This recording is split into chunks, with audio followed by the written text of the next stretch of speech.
문제는 뭐냐면은 사형 집행을 실제로 하는 사람에게도 어떤 영향이 가는가를 우리가 분명히 봐야 된단 말이에요. 네네네. 몇 명이나 실제로 그 한 사람을 사형시킬 때 이렇게 배치되고 일을 하는지 아세요? 모르죠. 짐작이 안 되죠. 40여 명입니다. 오, 되게 많네요. 예, 일단 형장 청소해야 돼요. 준비하고. 그다음에 그 형기구, 도구 다 관리를 해야 됩니다. 그리고 전자장치 점검입니다. 마지막 이제 남길 말 물어보거든요. 그러면 그 유언을 적는 역할을 하는 사람이 또 지정이 돼요. 그리고 마지막 사망한 이후에 시신을 수습하고 거두는 역할 또 지정이 되죠. 또 의사가 꼭 한 분씩 와야 돼요. 사망 확인, 진단을 해야 되니까. 그다음에 이제 검사는 당연히 형 집행자로서 검사가 있어야 되고요. 사형 집행에 관여하는 사람들 이 40여 명의 이 심리적인 충격과 그들의 어떤 상처는 어떻게 할 것이냐의 문제도 있습니다.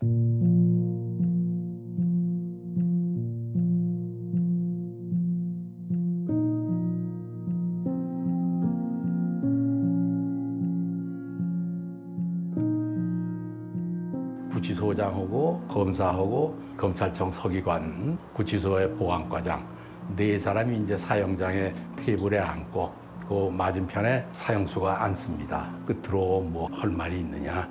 피해자한테 이러이러하게 해서 참 미안하다고 전해달라. 대체로 이런 말들 하고 그다음에 집행을 하지요. 그 앞에 나무 판이 있는데 그 판 위에 세워놓고 그럼 이제 집행을 하라 하고 이제 검사가 지시를 하면은 그 교도관이 이 밑에 발 밑에 페달을 누르면은 뚝 떨어져요. 그냥 순식간에 그 바닥이 밑으로 뚝 떨어져 버립니다. 이 사람이 완전히 사망했습니다 하고 이제 보고를 하면은 그때 다음 사람 불러서 똑같이 진행하고 그렇게 5명을 했습니다. 집행일이 다 끝나고 나서 어떤 기분이셨어요? 그건 뭐 허탈하죠. 내가 사형 집행한 그 사람들은 참여해서 3사람이 됐으니까 그런 사람들이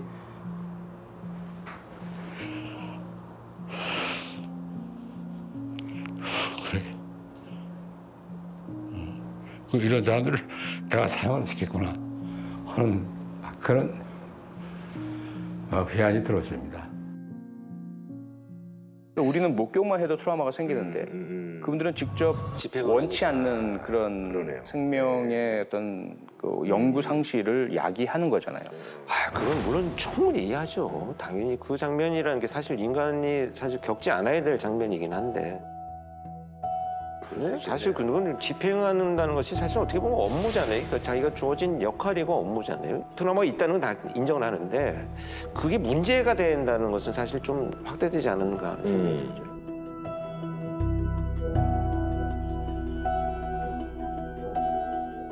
사형 선고를 받는 그 사람들은 그냥 간단하게 뭐 한 사람 뭐 이렇게 그냥 죽이고 하는 게 아니고 아주 험악하게 사연을 한 사람들이기 때문에 아무리 참여를 한다고 하더라도 세상 용서받기 위해서는 목숨을 내놓는 수밖에 없는 범죄들이다. 꼭 사형 집행할 사람은 해야 된다고 그렇게 생각을 합니다.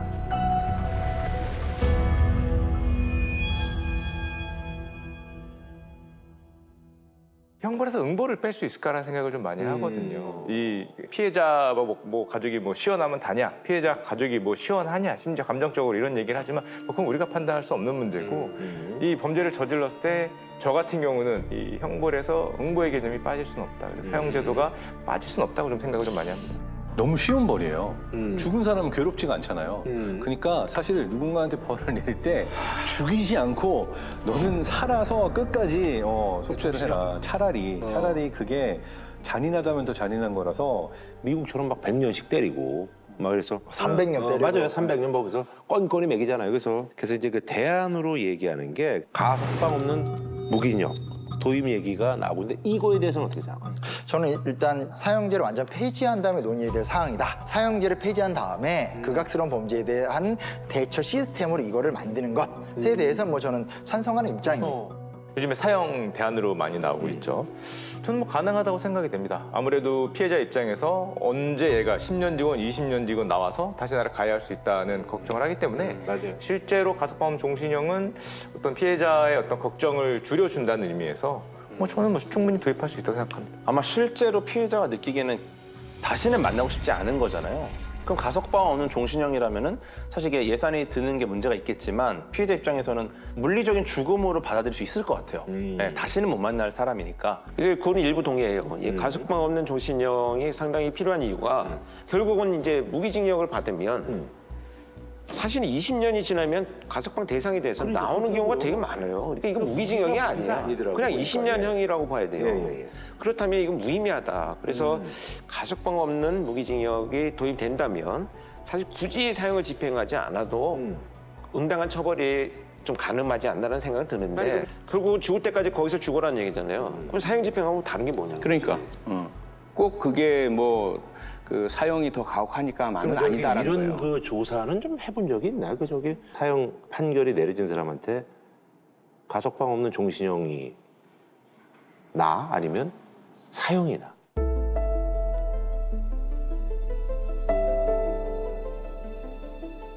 가석방 없는 종신형에 대해서는 더 끔찍하고 잔혹하다, 괴롭다라는 말씀들을 많이 하셨습니다. 사형의 경우는 어쨌든 현행법상으로는 감형의 여지가 있는 것이 사실이고 무기로 바뀐 다음에 무기에서 다시 20년을 복역을 하면 가석방 심사의 대상이 된다라고 할 수 있기 때문에 근데 가석방이 처음부터 배제된 형태의 무기징역은 결국 죽을 때까지 여기 있어야 된다는 생각을 하기 때문에 차라리 집행되는 게 낫다라고 말하는 분들도 꽤 계셨습니다.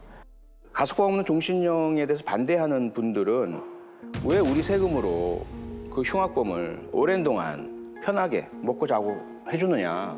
그 비용 그 감당하기 싫다라는 분도 계시거든요. 복잡한 문제예요. 이게 쉽지 않은 문제가 문제예요. 사실 뭐 없는 건 아니죠. 또 이제 비용 얘기를 또 하시는 분들이 있어요. 저 이걸 법경제학이라고 합니다. 네네. 실제로 학문적으로 연구가 되고요. 지금 우리나라에서는 사형수 1인당 연간 경비가 3,100만 원 정도 된다. 1인당? 1인당. 그렇게 되겠지 뭐. 왜냐하면 밥 주고 뭐 생활비가 이렇게. 감시 감독도 해야 돼. 감독도 하잖아요. 거기 총 들고 다 이거 해야 되고 몇 시간마다 어떻게 되는지 살펴봐야 되고 더 예민한 감찰을 받아야 되기 때문에 직간접 경비를 포함했을 때 1인당 연간 거의 3천만 원이다. 그러면 이게 숫자가 늘어나면 늘어날수록 경제학적으로 보면은 순수하게 경제학적으로 보면은 비용이 엄청나게 커지죠. 두 가지 문제가 있어요. 하나는 국가가 너무나 큰 비용을 이들에게 들여야 된다라고 하는 문제가 하나가 있고요. 그게 다 국민의 세금으로 나오는 거예요. 그다음 두 번째 저는 이게 이제 보상을 주고 처벌을 주고 이 두 가지를 통해서 누군가의 행동을 교정한다라고 하는 아이디어가 있잖아요. 그럼 이 과정에 있어서 누군가가 더 좋아질 수 있는 리워드나 가능성을 박탈해버린 거예요. 그러니까 예를 들어서 내가 가석방이 가능하다. 그러면 내가 좀 그 안에서도 착하게 살고 열심히 하고 뉘우치고 그런 모습을 보이면은 그래도 혹시라도 가석방이 오지 않을까라고 행동이 교화된 부분이 있을 수가 있는데 이러한 종류의 리워드가 없으면 그러니까 교도관들은 다 반대하는 걸로 알고 있어요. 교도관들의 경우에는 만약 이 제도가 없어지면 우리가 이제 관리가 되지 않는다. 너무 힘들다라고 반대를 하고 있어서 우리가 사형제를 폐지하는 목적이라는 것은 그 사람에게 속죄의 기회를 주는 것보다도 우리가 안 물들려고 하는 거거든요. 이 부분에서 이 어떤 가석방 없는 종신형으로 인한 경제적 부담을 이야기한다는 건 그런 논리대로 얘기하면 사회복지제도는 왜 만들고 사회적 약자들을 위해서 우리가 재정부처를 왜 하냐는 거예요. 그래서 이거는 우리가 죄에 대해서 우리가 죄의 문제를 해결한다는 것이 아니라 죄의 문제를 해결하지 못하는 인간이 우리를 지키기 위한 수단으로 지금 만들어간다는 걸 좀 기억해 주시면 좋겠어요.